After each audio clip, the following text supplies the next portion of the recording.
UKLO 1 year masters. No IELTS required up to 5 years visa. High visa success rate. అస్మద్గురుభ్యో నమ. భగవద్బంధులారా, మనకి రక్షణ కావాలి, కార్యసిద్ధి కావాలి, ధనప్రాప్తి కావాలి. వీటి కోసం ఒక చక్కటి శ్లోకం. ఇది మనకి చాలామందికి తెలుసున్న శ్లోకమే, అంతరార్థం మాత్రం తెలియదు. ఇది హనుమంతుడికి సంబంధించిన శ్లోకం. ఇది ఒక 120 రోజుల పాటు చేసుకోండి, 45 రోజులైనా చేయండి. ఈ లోపల శనివారం నాడు కానీ మంగళవారం నాడు కానీ హనుమత్ దేవాలయానికి వెళ్ళి పూజ చేయించుకోండి. చక్కగా రోజు కూడా చదివినప్పుడు ఒక దానిమ్మ పండు నివేదన చేయండి. దానిమ్మ పండు దేనికండి? మన కోరికలన్నీ దానిమ్మ పండు గింజలు లాంటివి. గింజలన్నీ తీయగానే ఒక పొర వస్తుంది, పొర తీస్తే మళ్ళీ గింజలు. మన కోరికలన్నీ అదే బాబతు. అంచేత మర్కటేశ మహోత్సాహ సర్వశోక వినాశన శత్రు సంహర మాం రక్ష శ్రియం దాపయ మే ప్రభో. స్వామి, మర్కటేశ మహోత్సాహ. ఆంజనేయుడి గురించి అందరూ కూడా ఎంత తక్కువగా చెప్తారండి. ఆయనకు మతిమరుపుట ఎవడు చెప్పాడండి నీకు? ఆయన తొక గంట కడుతుంటారు. అంటే ఏమిటా? హారతి ఇలా ఇస్తూ తొక గంట వాయితాడు.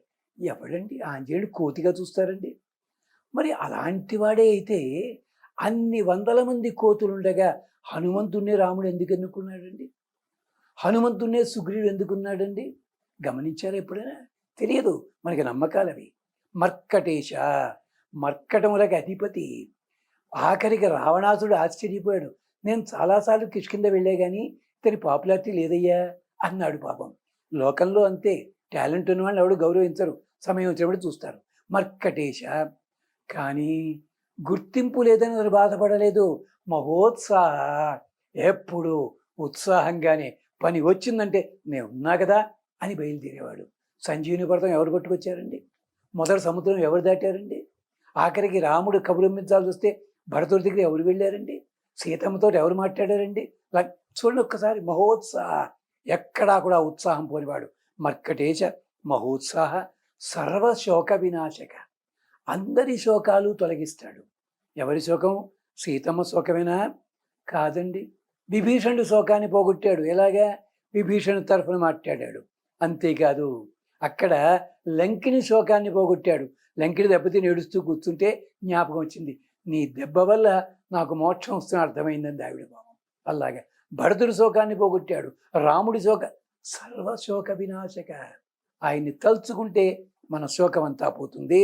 శత్రు సంహార, శత్రువులందరినీ కూడా మట్టగించి పారేసేవాడు మహానుభావుడు.